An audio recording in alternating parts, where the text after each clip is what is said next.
Evangelho de São Lucas, capítulo 4. É lógico que conforme nós vamos aprendendo, mesmo no livro de Lucas, existe sim várias passagens que nós vamos despertar em relação à escatologia, a doutrina das últimas coisas, ok? Especialmente Lucas capítulo 21. Mas até chegarmos lá, nós ainda estamos no capítulo 4 e nesta noite nós vamos meditar capítulo 4 do versículo 1 até o versículo 36. Amém? Glória a Deus. Diz assim a palavra do Eterno, o nosso Deus. E Jesus, cheio do Espírito Santo, voltou do Jordão e foi levado pelo Espírito ao deserto.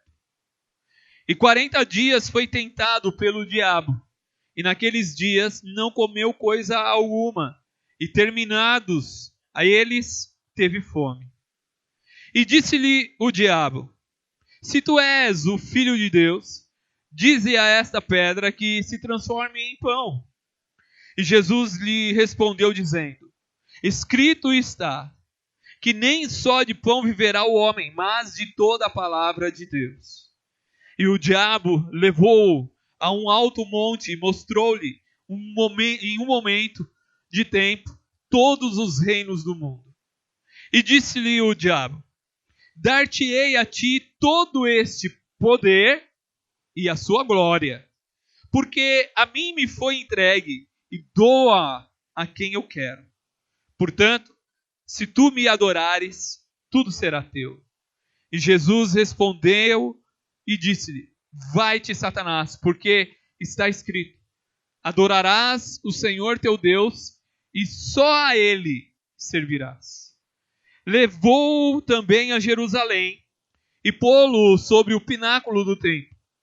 E disse-lhe: se tu és o Filho de Deus, lança-te daqui abaixo. Porque está escrito: mandará aos seus anjos acerca de ti, que te guardem e que te sustenham nas mãos, para que nunca tropeces com o teu pé em alguma pedra. E Jesus respondendo, disse-lhe: dito estás, não tentarás ao Senhor teu Deus. E acabando o diabo toda a tentação, ausentou-se dele por algum tempo. E então, pela virtude do Espírito, voltou Jesus para a Galiléia, e a sua fama correu por todas as terras em derredor. E ensinava nas suas sinagogas, e por todos era louvado. E chegando a Nazaré, onde fora criado, entrou num dia de sábado, segundo o seu costume na sinagoga, e levantou-se para ler. E foi-lhe dado o livro do profeta Isaías. E quando abriu o livro, achou o lugar em que estava escrito: o Espírito do Senhor é sobre mim, pois que me ungiu para evangelizar os pobres. Enviou-me a curar os quebrantados de coração, a pregoar a liberdade aos cativos e dar vista aos cegos, a pôr em liberdade os oprimidos, a anunciar o ano aceitável do Senhor. E cerrando o livro e tornando a dá-lo ao ministro, assentou-se. E os olhos de todos na sinagoga estavam fitos nele. Então começou a dizer-lhes: hoje se cumpriu esta escritura em vossos ouvidos. E todos lhes davam testemunho e se maravilhavam das palavras de graça que saíam da sua boca. E então diziam: não é este o filho de José? E ele lhes disse: sem dúvida me direis este provérbio: médico, cura-te a ti mesmo. Faze também aqui na tua pátria tudo o que ouvimos ter sido feito em Cafarnaum. E disse Jesus: em verdade vos digo que nenhum profeta é bem recebido na sua pátria. Em verdade vos digo que muitas viúvas existiam em Israel nos dias de Elias, quando o céu se cerrou por 3 anos e 6 meses, de sorte que em toda a terra houve grande fome. E a nenhuma delas foi enviado Elias, senão a Sarepta de Sidom, a uma mulher viúva. E muitos leprosos havia em Israel no tempo do profeta Eliseu, e nenhum deles foi purificado, senão Naamã, o sírio. E todos na sinagoga, ouvindo essas coisas, se encheram de ira. E levantando-se, o expulsaram da cidade e o levaram até o cume de um monte, em que a cidade deles estava edificada, para dali o precipitarem. Ele, porém, passando pelo meio deles, retirou-se. E desceu a Cafarnaum, cidade da Galileia, e os ensinava nos sábados. E admiravam-se da sua doutrina, porque a sua palavra era com autoridade. E estava na sinagoga um homem que tinha um espírito de um demônio imundo, e este exclamou em alta voz, dizendo: que temos nós contigo, Jesus Nazareno? Vieste a nos destruir? Bem sei que és o Santo de Deus. E Jesus o repreendeu, dizendo: cala-te e sai dele. E o demônio lançou-o por terra no meio do povo, e saiu dele sem lhe fazer mal algum. E veio espanto sobre todos, e falavam uns aos outros, dizendo: que palavra é esta, que até os espíritos imundos manda com autoridade e poder, e eles saem? Feche seus olhos. Querido e maravilhoso Deus, esta é a tua santa, eterna e poderosa palavra. Que possamos nela, nesta noite, meditarmos e sermos, através dela, curados, renovados, restaurados. Que possamos ser fortalecidos mais uma vez. É o que clamamos a Ti, ó Pai querido, em nome de Jesus. Força, força. Clamamos a Ti que possamos ser mais uma vez fortalecidos pela Tua palavra. Que a Tua palavra venha nos purificar, nos redaguirmos, nos ensinar, nos corrigir, nos fortalecer, ó Deus eterno, em espírito e em verdade. Porque ela está para sempre firmada nos céus. Ela não volta vazia, mas cumpre tudo que assim lhe apraz, Senhor. E por isso, nós cremos na Tua graça e no Teu poder. Abençoa-nos ricamente, como o Senhor já tem falado conosco, através, ó Deus, da Tua palavra, através do louvor e da adoração. Pedimos que o Senhor continue a falar conosco poderosamente, em nome de Jesus. Amém. Podeis sentar. Glória a Deus. Nós aprendemos na semana passada sobre o batismo de Jesus. E agora, logo depois do seu batismo, Jesus ele é impelido, ele é compelido, ele é conduzido, né? Ele é levado pelo Espírito até o deserto da Judéia, que era até próximo ali daquele local, próximo dali onde ele foi batizado. E durante 40 dias ele esteve ali no deserto, e a palavra de Deus diz que ele nada comeu. A Bíblia não fala sobre água, se ele bebeu ou não, mas durante 40 dias ele não comeu nada. E aqui o livro de Lucas ele é um tanto quanto diferente do livro de Mateus, porque o livro de Mateus diz que ele esteve ali no deserto jejuando durante 40 dias, e no final dos 40 dias, quando ele teve fome, o diabo se aproximou e o tentou. Mas aqui no livro de Lucas diz que ele foi tentado durante os 40 dias. Durante os 40 dias ele foi testado, ele foi esmiuçado, exatamente para mostrar a nós que é possível vencer. O Senhor Jesus disse claramente: olha, tem de bom ânimo. E é uma verdade, irmãos. Muitas vezes nós estamos desanimados. Faço minhas palavras do irmão William. Muitas vezes nós estamos aí meio tristes, meio angustiados, muitas vezes por muitos problemas. Mas o Senhor Jesus disse: olha, tem de bom ânimo, não perca a fé. Não perca a fé. Ele diz: olha, eu venci o mundo e você também pode vencer. A diferença irmãos, é que nós vencemos o mundo somente através de Cristo Jesus. É nele que nós temos força. É nele, é ele que nos restaura, é ele que nos fortalece. E com certeza, e isso é uma verdade, se você chegar para ele e falar: Senhor, me ajuda, ele vai falar: te ajudo. Ele não vai negar. Se você falar, Senhor, toma-me pela minha mão, me coloca de pé, ele falar, estende a mão que eu tomo. Dê o primeiro passo, estenda a mão, busque ao Senhor, busque a Ele e Ele vai se revelar a você.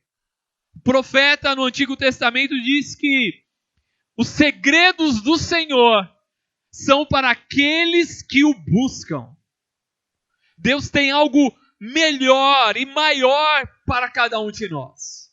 E era necessário que Jesus passasse por esse episódio, por essa condição para iniciar o seu ministério. E ele é tentado pelo diabo nas 3 principais áreas da nossa vida. A sequência que Lucas coloca a tentação é uma sequência geográfica. Deserto, um alto monte e a cidade santa, Jerusalém. Primeiro no deserto, depois num alto monte, podemos dizer, numa dimensão espiritual, porque o texto aqui diz claramente que em um momento, em um tempo, em um instante, em um segundo. O termo grego ali literalmente é em um segundo. O diabo mostrou todos os reinos do mundo para Jesus. E depois o conduziu para a cidade santa, para o templo, a parte mais alta do templo, o seu pináculo. E ali também o tentou. A ordem das tentações por Mateus é uma ordem não geográfica, mas de importância para o ser humano. Primeiramente, Jesus foi tentado no seu corpo em relação à fome. Tanto aqui em Lucas como em Mateus diz claramente que ele, durante 40 dias, não comeu coisa alguma. E terminados os 40 dias, ele teve fome. Então o diabo vem e tenta a Jesus naquilo que é imediato, podemos dizer. A fome. Naquilo que é imediato, naquilo que é instantâneo, naquilo que era a necessidade do momento. O diabo vem e tenta a Jesus em 2 posições. Primeiro, ele questiona a Jesus em relação àquilo que todos ouviram, inclusive o diabo.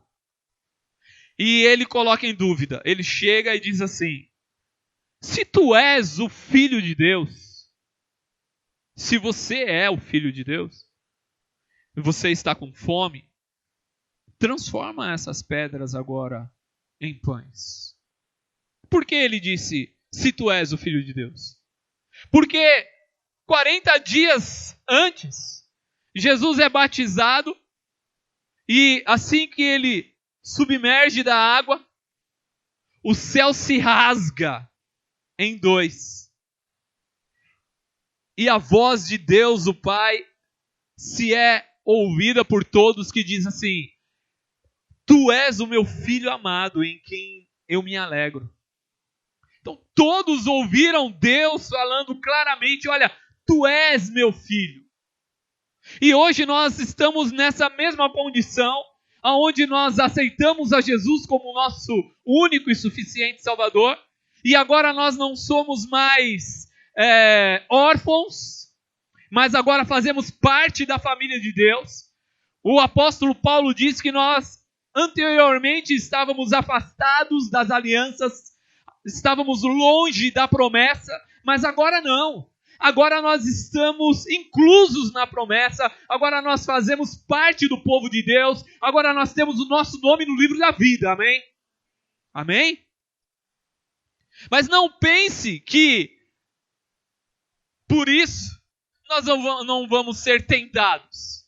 Muitas vezes naquele momento de mais dificuldade, naquele momento mais tenso na sua vida, o diabo vai chegar no seu ouvido e falar assim: ué, mas você não vai na igreja? E às vezes ele nem fala no seu ouvido, né? Ele usa um enviado. Ele diz assim: pô, mas você está passando por tudo isso, mas você não é crente? Você não crê num Deus Todo-Poderoso? Cadê o seu Deus? Mas Jesus disse: não, não é desse jeito. Não é como você imagina. Eu sou sim o Filho de Deus. Nós somos sim filhos do Altíssimo por adoção, por renovação, pela nova e eterna aliança. E Jesus disse: mas o homem não vive somente dessas coisas materiais. Não vive somente das coisas daqui. Pelo contrário, o Senhor Jesus mesmo disse: olha, vós não sois daqui. Vocês são do céu. O nosso reino não é daqui. Então, irmão, se você tem ou não tem, o apóstolo Paulo em Filipenses, ele diz claramente: eu aprendi a viver contente, feliz, tendo ou não tendo, podendo ou não podendo.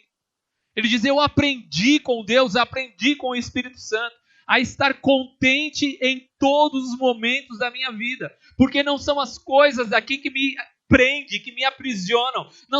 Eu não vivo por aquilo que eu vejo, por aquilo que eu ouço, por aquilo que eu estou sentindo. Eu vivo por aquilo que a palavra de Deus diz para mim. A palavra de Deus diz que nem só de pão, nem só das coisas aqui dessa terra viverá o homem. Pelo contrário, nós vivemos porque a palavra de Deus nos garante que nós somos mais do que vencedores em Cristo Jesus. Amém? É em Cristo Jesus que nós somos mais do que vencedores. Não se engane, irmãos, nós não vamos ter tudo dessa terra. Esse tipo de pregação, não, que você vai ter o melhor dessa terra, que você vai ter tudo dessa terra, não se engane. Desculpa, irmãos. Quem disse, quem falou, tudo isso te darei, se prostrados me adorares, não foi Jesus. Mas hoje em dia o que estão pregando por aí é: olha, tudo isso eu te darei, se prostrado me adorares. Você vai ver que alguns versículos mais à frente, quem falou isso foi o diabo. E as pessoas estão perdendo esse discernimento, estão perdendo o entendimento espiritual. Não são essas coisas, irmãos, que tem que te motivar. Deus, eu não estou querendo dizer que você não vai ser abençoado, não, você vai ser abençoado. Você já é abençoado porque você faz parte da igreja, ao qual Jesus Cristo é o cabeça, ao qual nós somos membros do seu corpo, ao qual ele veio para nos restaurar, para nos renovar, e nós vamos chegar lá. Vamos lá. Então, a primeira tentação foi algo imediato, uma necessidade do corpo, uma necessidade ali, naquele momento de fome. Irmãos, nós temos que entender que muitas vezes as pessoas estão procurando de tudo, procurando solução para tudo, onde a principal solução e a única solução está somente em Cristo Jesus. Eu, por algumas vezes, em alguns momentos, orei e pessoas foram curadas.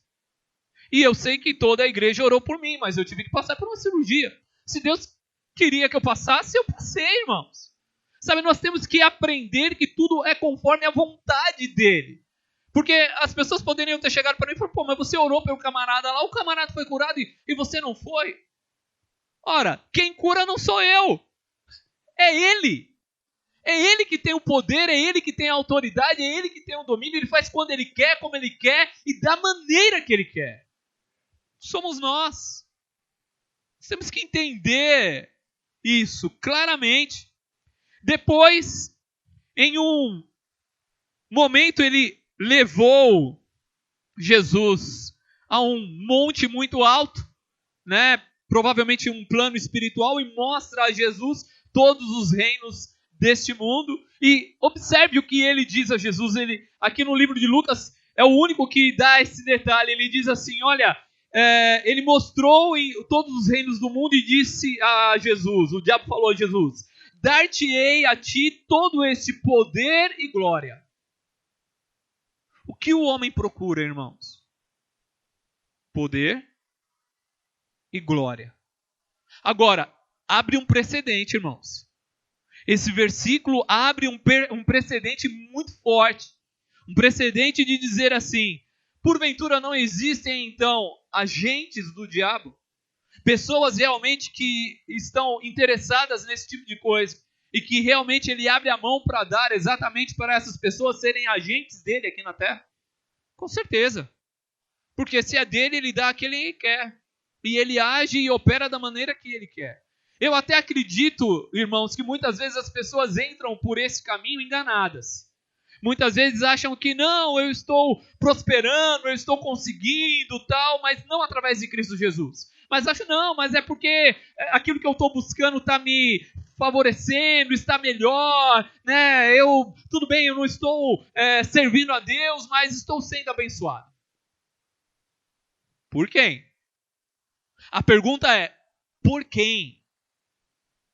Quem está te abençoando? Quem está te enriquecendo? Quem está te dando poder e autoridade? Percebe, irmãos? Porque logo depois disso, Jesus diz, não, só devemos adorar ao Senhor e somente servir a Ele. Jesus ele é muito claro e objetivo em dizer que Deus não divide a sua glória com ninguém. Isaías 42 diz claramente, capítulo 42, versículo 8, depois versículo 11, Deus diz, eu não divido a minha glória com imagem de escultura e com ninguém. A minha glória eu não dou a ninguém. Só Deus pode ser adorado. Só o Senhor pode ser adorado e servido. E depois leva ele ao pináculo do templo e diz a ele, olha, tudo bem, então você é uma pessoa que cita a palavra de Deus, conhece a palavra, então é na palavra que eu vou te testar. Se joga daqui abaixo, porque a própria palavra diz que se você é o filho de Deus, ele vai te proteger e você não vai tropeçar com o seu pé em pedra. Mas os anjos vão te segurar. E Jesus disse, não, mas a própria palavra também diz que nós não podemos tentar a Deus. E muitas vezes, irmãos, nós estamos tentando a Deus. Porque estamos muitas vezes pedindo e implorando por situações e por condições que Deus muitas vezes já disse, agora não. A gente continua insistindo. Às vezes a gente continua batendo o martelo numa coisa que Deus já nos mostrou que aquilo é errado. Estou falando em relação muitas vezes àquilo que nós até sabemos que é errado. Mas a gente fica, não, Senhor, me abençoa, me ajuda. Não, irmãos. Deus não se envolve com aquilo que é pecado. Deus não se envolve com aquilo que é errado. Então não adianta, irmãos. E, por final, diz que depois de tudo aquilo, o diabo se ausentou dele por algum tempo. Irmãos, não imagine você que nós estamos aqui a passeio, irmão. O diabo ele vai tentar e vai continuar tentando de várias formas, de várias maneiras, nos desviar até o último instante. Até o último minuto, antes da última trombeta soar, ele vai tentar desviar a mim e a você da presença do Senhor. Nós, como diz o apóstolo Paulo, nós não podemos ignorar os ardis do nosso inimigo. Não podemos. Okay? Lógico que a gente não vai também espiritualizar tudo e ver diabo em todo canto. É diabo na cozinha, é diabo no fogão, é diabo no armário. Não, irmão, a gente também não vai ver diabo desse jeito, não, né? Abriu a porta do guarda-roupa, caiu a roupa, sai Satanás. Não, não é, irmão. Às vezes só quebrou o cabide, entendeu? A gente não pode exagerar, mas também nós não ignoramos. Temos que ter sobriedade. Quando a gente percebe realmente que é algo espiritual, a gente tem que ter discernimento. Discernir, saber, entender a nossa posição e repreender o inimigo. Mas não podemos banalizar a palavra de Deus. Ele é astuto, irmãos.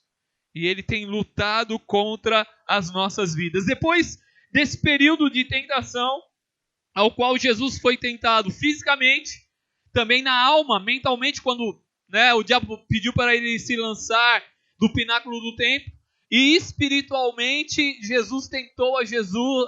o diabo tentou a Jesus com poder, dinheiro. Aprenda uma coisa, irmãos. Coisa que eu sempre falei, usando o texto em Mateus, mas eu vou usar o texto aqui de Lucas.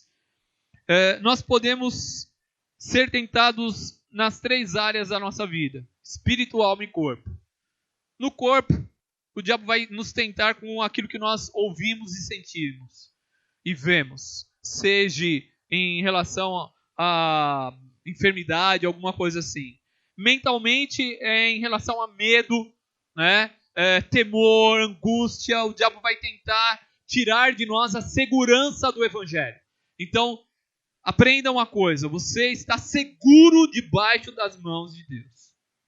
Amém? Você está seguro. A palavra de Deus diz que 1000 cairão ao seu lado e 10.000 à sua direita, mas você e eu não seremos atingidos. Amém? Você tem que entender que debaixo da proteção de Deus, ninguém te atinge. Se nós somos provados ou tentados, aí é uma outra condição. Se vamos morrer pelo Evangelho, é uma outra condição. Ok? Mas o Senhor nos livra. Se nós tivermos, e aí eu falo, o privilégio de morrermos pelo Evangelho, é uma outra condição. É diferente de você ser ceifado pelo diabo simplesmente porque o diabo conseguiu te derrubar.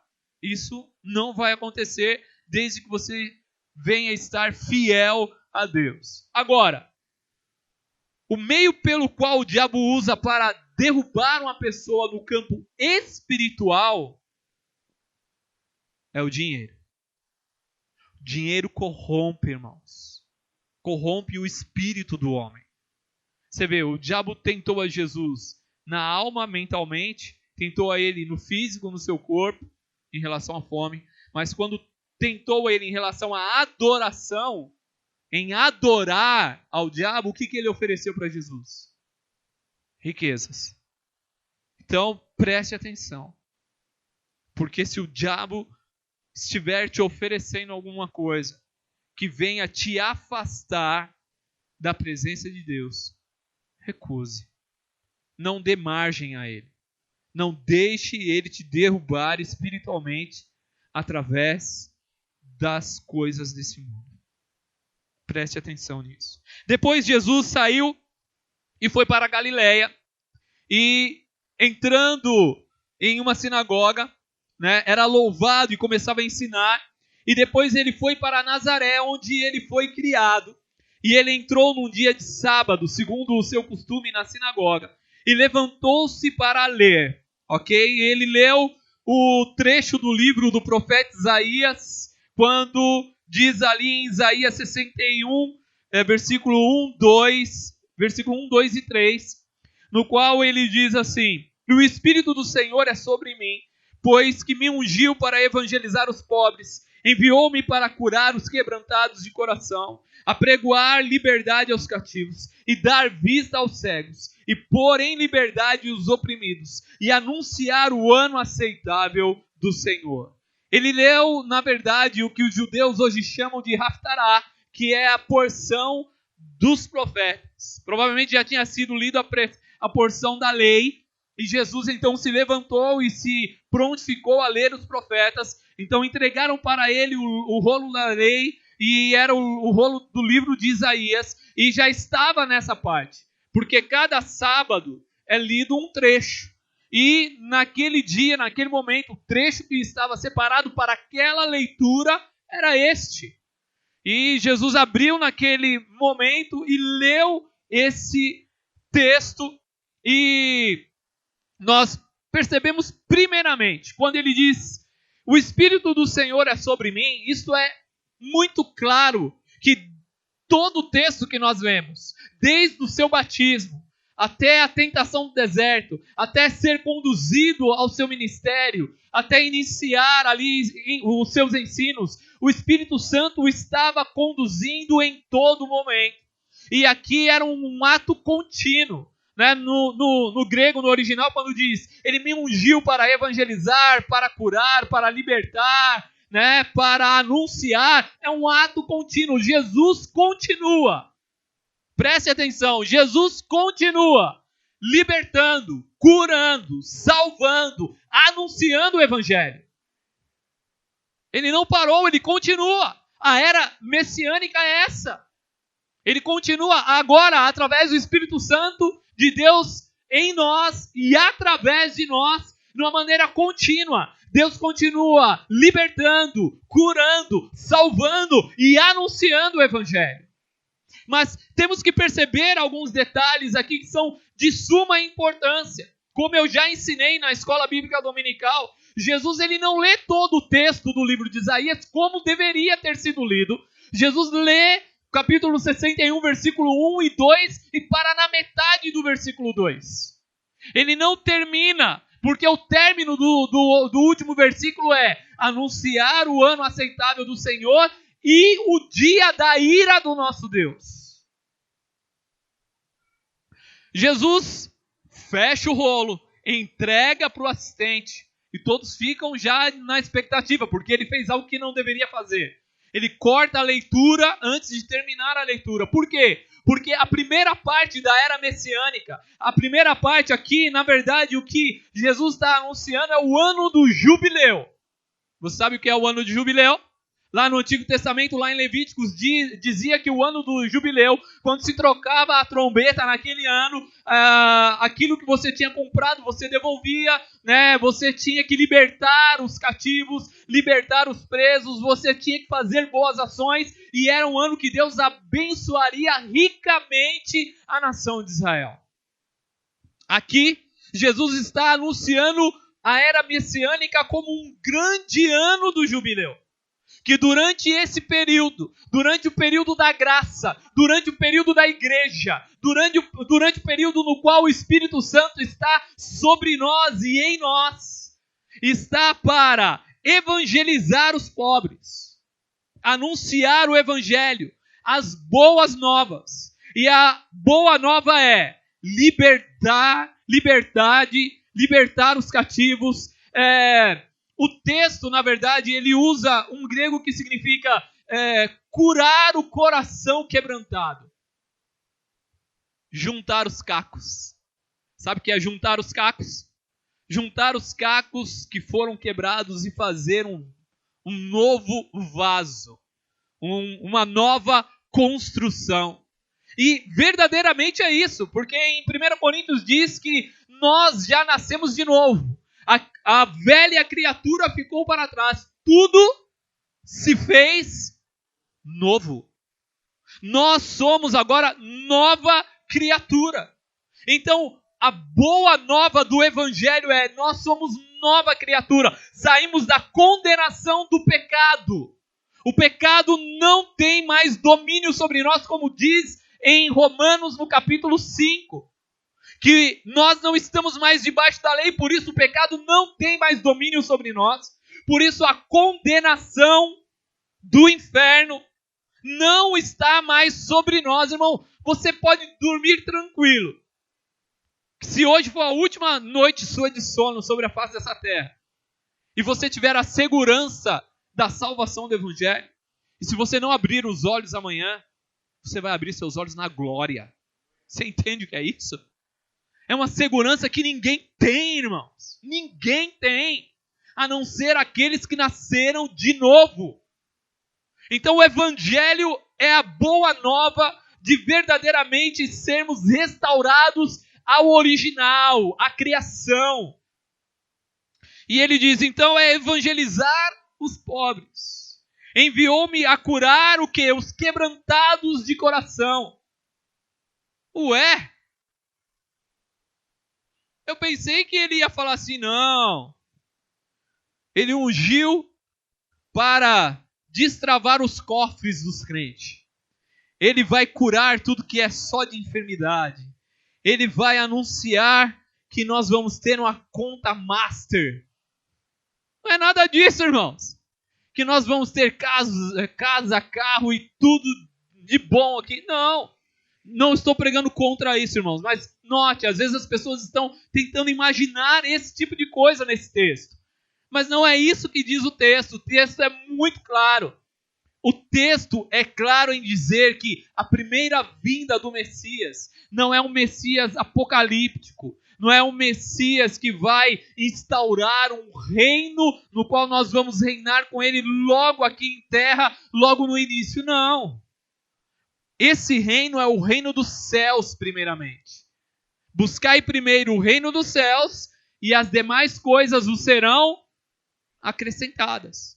A segunda parte vai se cumprir? Lógico que vai. Mas a primeira parte da era messiânica é a liberdade aos oprimidos e anunciar que Deus está nos aceitando. O ano aceitável do Senhor. Não o ano de julgamento. Não o ano de instituir, o ajuste de contas. Não. É o ano de acessibilidade a Deus, de termos acesso a quem nós não tínhamos. Acesso a Deus. E aí ele continua e ele olha para o povo e diz: hoje se cumpriu esta escritura em vossos ouvidos. E todos davam testemunho e se maravilhavam das suas palavras de graça que saíam da sua boca. Eu quero abrir um aspas aqui. O texto no original diz que aqueles que o ouviam eram impactados pela sua palavra. Que era uma palavra diferente, irmãos. Uma palavra realmente de graça. Algo que mudava o coração das pessoas. E ao ponto que as pessoas se maravilhavam com aquilo que estavam ouvindo. Como nós. E eu acredito que é o ponto-chave desse texto. Porque no mesmo momento que eles davam testemunho, no mesmo momento que eles se maravilhavam com a palavra que saíam da sua boca, o diabo conseguiu plantar a semente de dúvida no coração deles. E infelizmente isso às vezes acontece conosco. Nós estamos aqui reunidos, ouvimos a palavra do Senhor, ou estamos na nossa casa, colocamos uma mensagem para ouvir, seja no celular, seja no computador, e estamos ouvindo a palavra e aquilo começa a encher o nosso coração e termina a mensagem e de repente o diabo chega e sussurra no seu ouvido e fala assim: não, isso aí é a história da carochinha. Ah, não, isso aí não vai se cumprir na sua vida. E aí joga como se fosse um balde de água fria e o seu coração, que muitas vezes estava sendo aquecido pela palavra de Deus, se esfria novamente. E aí nós, no lugar de darmos um passo para frente, damos 2 passos para trás.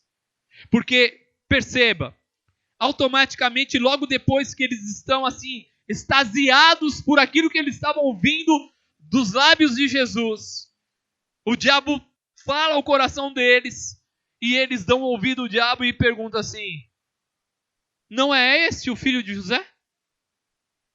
Ora, conheço esse camarada aí. Por que ele está falando que ele é o Messias?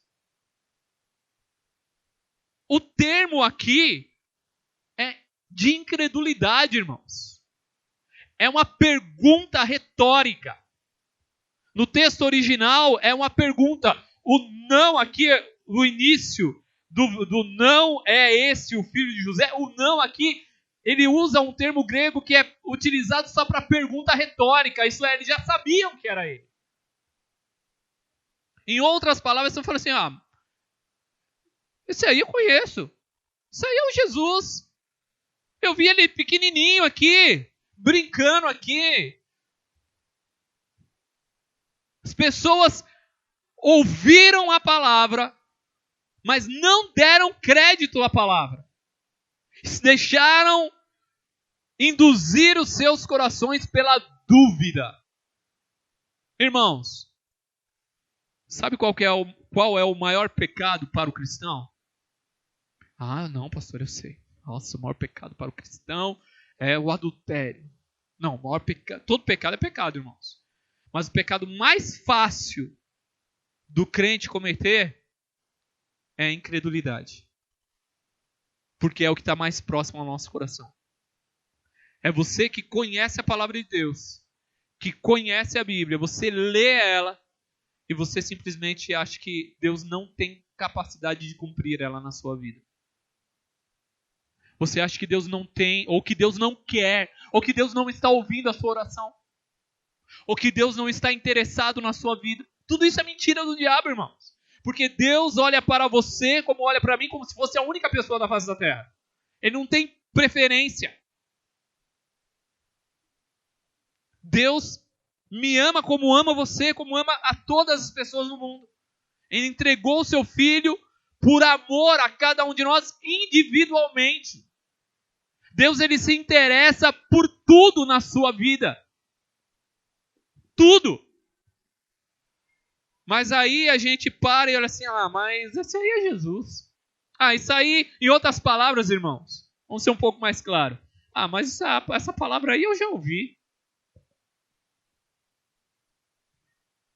Mas essa palavra aí eu já sabia. Irmãos, quando nós chegamos nessa condição de ficarmos escolhendo pregações assim, em relação ao que pode ou não pode se cumprir na nossa vida, a gente está correndo um sério risco. Estamos correndo um sério... não, eu não vou ler de novo esse ano a Bíblia, não, porque eu já li a Bíblia uma vez. Não vou ler de novo, irmãos. Quando a gente começa a desqualificar a Deus na nossa vida, com certeza Deus não vai realizar nada em nossa vida. Com certeza. Então temos que estar atentos, irmãos. E note que foi uma mudança assim muito rápida. De crer para a incredulidade. No mesmo momento que eles estavam glorificando a Deus pela palavra que saía dos lábios de Jesus, no mesmo instante, eles passam a não crer mais em Jesus. E aí agora você vai entender o porquê, então, que Jesus diz no versículo 23. E ele, Jesus, lhes disse: sem dúvida me direis este provérbio. Qual provérbio? O provérbio que diz: médico, cura-te a ti mesmo. E fazem também aqui na tua pátria tudo o que ouvimos ter sido feito em Cafarnaum. Até então, muitas vezes, nós não entendíamos por que Jesus mudava o seu discurso de uma maneira tão radical. Em um momento ele estava falando da era messiânica, que o Espírito Santo estava sobre ele e o ungiu para curar, para libertar, para renovar, para restaurar. E num outro minuto ele já diz: olha, vocês não estão mais acreditando. E porque vocês não estão acreditando, então vocês querem ver as coisas acontecerem aqui também. Porque vocês acham que são melhores. E aí Jesus complementa e diz: em verdade vos digo que nenhum profeta é bem recebido na sua pátria. Por quê, irmãos? Isso é uma lição para nós. E temos que tomar isso como lição. Irmãos, ninguém é melhor que ninguém. Ninguém, irmãos. Eu posso conhecer ou ter habilidades numa área da vida melhor do que você em outras áreas. Você pode ser melhor do que eu em muitas outras áreas. Isso é normal. Isso faz parte do nosso dia a dia. Né? Você pode ser melhor no computador, você pode ser melhor dando aula, você pode ser melhor no trabalho que você tem, na sua habilidade. Mas ninguém é superior a ninguém, espiritualmente falando. Ninguém pode ser melhor do que ninguém. Ao ponto que, por que eu estou falando isso? Porque foi isso que aconteceu aqui. Eles estavam esperando que Jesus viesse realizar grandes coisas. Por quê? Porque ele estava na casa deles, na casa ao qual ele foi criado, ali em Nazaré. Então, por eles serem judeus, eles falaram assim: não, nós somos melhores do que as pessoas do mundo, somos melhores, nós somos os religiosos, nós somos melhores do que o pessoal lá de Cafarnaum, que era na Galileia dos gentios. Para que eles foram falar isso? Jesus dá 2 exemplos que nivela todo mundo igual, irmãos. Coloca todo mundo na mesma posição diante de Deus. A palavra de Deus diz no livro de Romanos que todos pecaram. Destituídos foram da glória de Deus. Todos. E todos nós necessitamos da graça e da misericórdia de Deus. E por isso que Jesus diz: olha, vos digo em verdade que existiam muitas viúvas no dia em que Israel estava passando fome, mas Elias só foi até Sidom, em Serepta. Né? Também havia vários leprosos, mas só Naamã, o Ciro, foi curado. E eles entenderam o que Jesus estava falando. E ficaram irados. Eles entenderam que Jesus estava falando, olha, Deus não tem prediletos. Da mesma maneira que aconteceu os milagres com o povo que vocês não esperavam que aceitassem, mas eles creram e aceitaram, também pode acontecer com vocês. Mas vocês não são melhores. Irmãos, chega de estrelismo. Não existe estrelismo no Evangelho. Não existe pessoas melhores. Não existe pessoas com mais poder, mais autoridade. Não existe, irmãos. São todos iguais. Diante de Deus são todos iguais. Deus abençoa ricamente a todos aqueles que se achegam a Ele. E aí, eles tentaram matá-lo e Jesus saiu do meio deles e voltou para onde? Para onde ele estava sendo aceito. Voltou para a Galileia dos gentios, lá para Cafarnaum. E então ele chega num sábado em uma sinagoga e ele começa a pregar com autoridade. E um espírito imundo que estava no homem se manifesta e declara que ele é Jesus, o Nazareno, o Santo de Deus. E Jesus repreende o espírito maligno daquele homem e o liberta. Por quê? Porque a unção do Espírito Santo estava sobre ele para libertar as pessoas e não manter elas cativas. Uma coisa que eu tenho sempre que te dizer, irmãos, você tem que andar em liberdade. Você não pode depender das outras pessoas para se achegar a Deus. Você não vai se achegar a Deus por causa do pastor. Olha só o que eu estou falando. Mas é verdade, irmãos. Não é o pastor que vai te salvar. Você não depende da igreja do Nazareno para ser salvo. E de nenhuma outra igreja. Você depende unicamente de Cristo Jesus, que é o teu Salvador. O que eu vou fazer por você é sempre interceder pela sua vida, é orar por você, é se colocar na brecha por você, é te ensinar a palavra de Deus, é te orientar na palavra de Deus, mas eu não te salvo.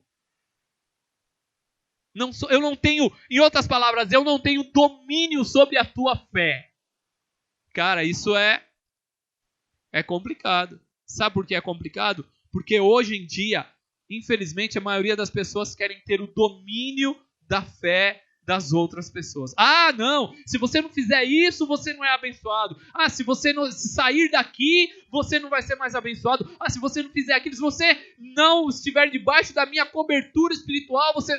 Não, irmãos. Isso não existe. A palavra de Deus diz que o Senhor Jesus te chamou para ser livre. Liberto. Andar em liberdade em Cristo Jesus. Então, para nós encerrarmos, ele continua proclamando as boas novas, o Senhor Jesus continua falando conosco.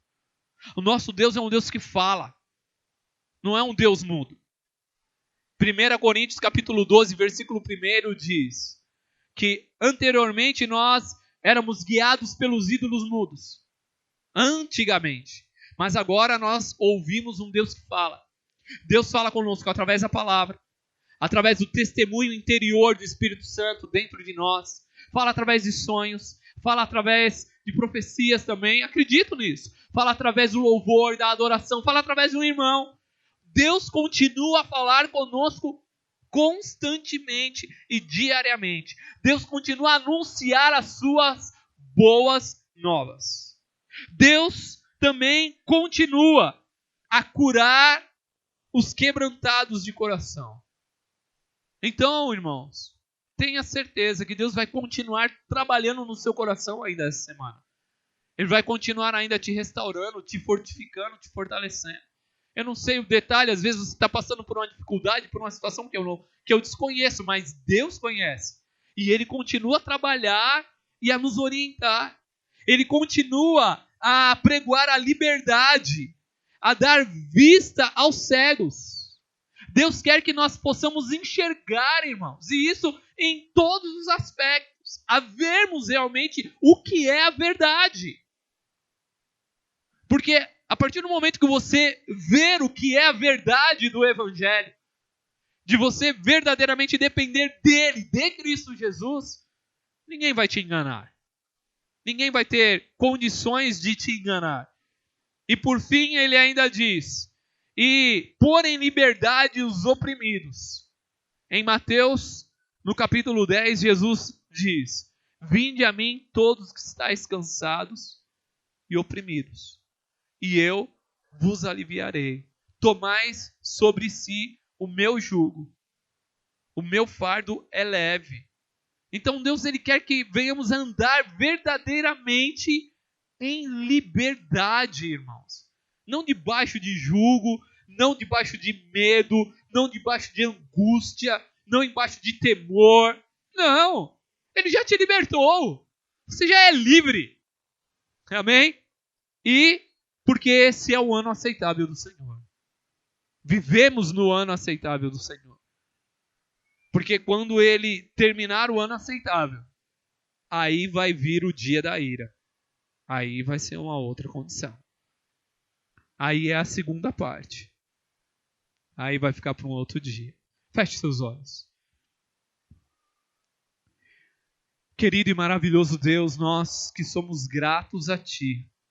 Somos gratos porque a mesma unção que esteve sobre o Senhor, o mesmo Espírito Santo que o conduziu, mesmo nos momentos de tentação, de luta, de dificuldade, o mesmo Espírito Santo que o ungiu para pregoar o Evangelho, para libertar os cativos, para curar, ó Deus eterno, os enfermos, é esse mesmo Espírito que está sobre nós e em nós. Por isso nós somos agradecidos a Ti, Senhor. Obrigado pela Tua graça, pelo Teu Santo Espírito que nos guia em toda a verdade. Nesse momento, ó Deus eterno, nós oramos também para que seja destruído, ó Deus eterno, toda a cadeia, ó Deus, todo o mal, ó Deus eterno, que tem se levantado contra as nossas vidas, contra a nossa família. Nós repreendemos em nome de Jesus toda palavra maldita lançada contra nós, todo olhar invejoso, toda obra das trevas, toda armadilha do diabo caia por terra, em nome de Jesus. É o Senhor que nos guarda, é o Senhor que nos livra, é o Senhor que nos protege, é o Senhor que nos conduz em segurança, é o Senhor que nos prospera, é o Senhor, ó Deus eterno, que supre todas as nossas necessidades, muito além daquilo que nós pedimos ou pensamos. Por isso nós acreditamos, ó Deus, nas portas abertas, acreditamos, ó Deus eterno, também, ó Pai, que o Senhor é poderoso para realizar muito além daquilo que pedimos ou pensamos, porque em Cristo Jesus, e somente em Cristo Jesus, nós somos mais do que vencedores. Por isso nós te louvamos, Senhor, te engrandecemos e te exaltamos, ó Rei dos Reis, Senhor dos Senhores, em nome de Jesus. Amém. Glória a Deus.